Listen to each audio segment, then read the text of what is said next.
હિંમતનગર તાલુકાના ઇલોલ ગામે બકરા ચોરાયા. ચોરી કરવાના ઈરાદે આવતા ચોર લોકોની ફોર વ્હીલર ગાડી સીસીટીવી કેમેરામાં થઈ કેદ. હિંમતનગરના વિસ્તારમાં બકરા ચોરી કરનાર ગેંગ સક્રિય બની છે. 27/1/2024 શનિવારના રોજ ઇલોલ ગામે તળાવ વિસ્તારમાં ગાડી ચાલકોએ ચોરી કરી પલાયન થયા હતા. 10/1/2024ના રોજ આ મુજબનો કિસ્સો લાલપુર ગામે બન્યો. ચપ્પુના ઘા મારી ગેસનો બાટલો સહિત બકરા ઉપાડી ગયા હતા. સાબરકાંઠા જિલ્લામાં ચોર લોકો બેફામ બન્યા છે.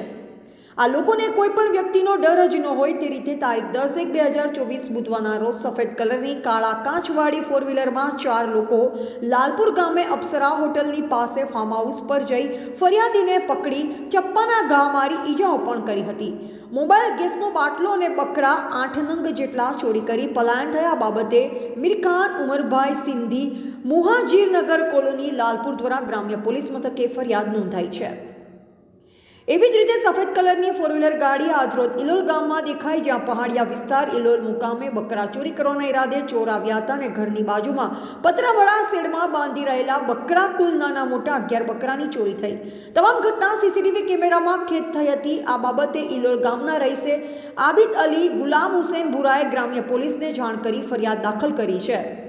આવા વિસ્તારમાં પેટ્રોલિંગ વધારવા પણ માંગ કરી છે. પોલીસ આ બાબતે તપાસ હાથ ધરી છે. રિપોર્ટર સૈયદ સોએબ, સંબંધ ભારત ન્યૂઝ, સાબરકાંઠા.